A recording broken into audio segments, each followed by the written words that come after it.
are looking at a single female applicant can be allowed to adopt a child. I'm sure they are thinking, what about a single male applicant?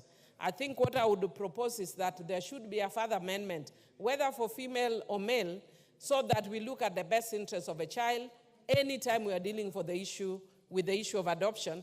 Because, Madam Speaker, we have very unique and special circumstances relating to children in adoption spectrum. And Madam Speaker, as a person who actually brought the bill on counter-trafficking in persons, as a consequence of being the director of the Cradle the Children Foundation, then, I'm not the director now, and I dealt with many cases of trafficking, one which even forced us to exhume a body to confirm whether one of the children was actually a child to the parents or the alleged parents. And Madam Speaker, because of that, if we want to stem that, it is important that we stem the issues of trafficking in persons. Honorable Ichungwah, you know you cannot harass me here. I know you have missed me. But if you want me to deal with you, I will deal with you perpendicularly. Sorry, but I don't want to deal with you today. But Madam Speaker, I just want to indicate that because of that, I do support, but I would be supporting with the proposed further amendments, that you must look at unique circumstances and situations relating to specific children and their circumstances. I support with amendments. Honorable Ichungwah, Honorable Milliie says she's in a good mood today. She's not willing to deal with you. I'll call you to reply. There being no further request on this one. Thank you, Speaker. And as a reply, I don't know if you also heard the first sentence from the Honorable Milliie. She says she knows I miss her, but she's not going to deal with me today. Honorable Speaker, and she knows I was not harassing her, because I know how passionate Milliie is on child welfare and child care matters, and indeed matters touching on women's rights and gender equality. Therefore, I cannot harass her, and I know she was also missing me, and she's happy to see me, just like as I'm happy to see her. But Honorable Speaker, allow me as a reply to begin with the issue, that particular issue of the provisions relating to the Child Care Act.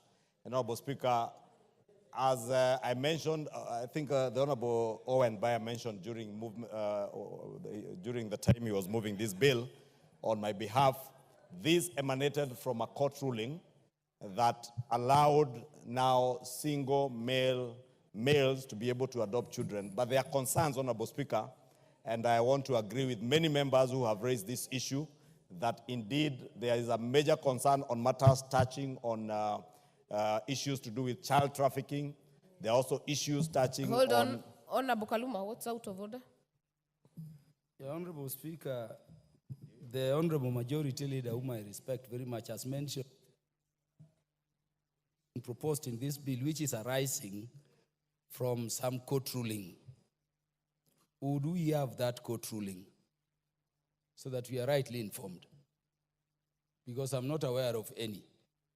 And I doubt any legitimate court, proper court, and we have very competent courts, can make such a ruling in the light of the provisions of Article 53 of the Constitution. Honorable Ichungwah, do you have that? Do you have the court ruling? Yes, Honorable Speaker, and if the Honorable Kaluma was here during the time the Deputy Leader of Majority moved this bill, he actually, and if you go back to the Hansard, you'll be able to see, he actually quoted the actual case and the actual court ruling that exists. But that is not to say, Honorable Speaker, that there are no concerns even without the court ruling, and we can get to the Hansard then for the Honorable Kaluma, who is a very polished lawyer, to be able to go through the ruling, and he should be able to tell us whether they can be able to challenge that particular ruling in court. But also, because members have raised the same issues that I agree with, Honorable Speaker, there are major concerns, especially with issues touching on child trafficking, when we allow single males to be able to adopt children. Honorable Speaker, there are also issues to do with issues that I do not want to mention, Honorable Speaker, touching on the care of children. But it is okay for a single male to adopt a relative Honorable Speaker, for instance, if I wasn't married, or if the Honorable Kaluma wasn't married, and by bad luck, a relative lost, you lost a relative and who has a child, you should be able to adopt that child. But if you have no relation to a child, Honorable Speaker, I think it is only right that we do not allow single males who have no relation to a child, as it were in the original act. And Honorable Speaker, during the third reading, we'll be moving amendments to drop this particular amendment to also allow the House to consider, together with other substantive bills other than in statute miscellaneous bill, the consideration of even all those provisions that have been nullified by the courts in a substantive child care bill, Honorable Speaker. Honorable Speaker, you've also heard the concerns that have been raised by the Committee on Industry and Trade and Industry on